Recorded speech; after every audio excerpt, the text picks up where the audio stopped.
How to fix the AFL Fantasy app not working. Hey guys, in this tutorial we're gonna see how you can fix this problem.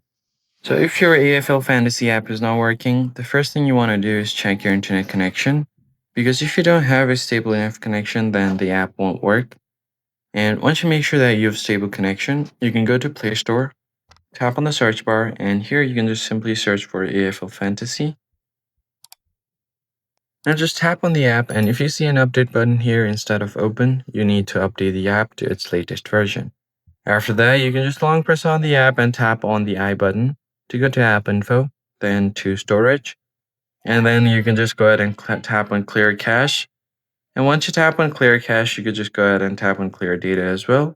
But you have to know that once you clear data, all of your account information will be logged out and you're going to have to log back in again. Now go to set as defaults, and if there are any defaults set to the app, you're going to have to clear those. And finally, go to battery.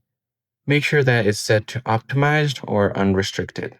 Then you can just give your phone a quick restart and you should be good to go.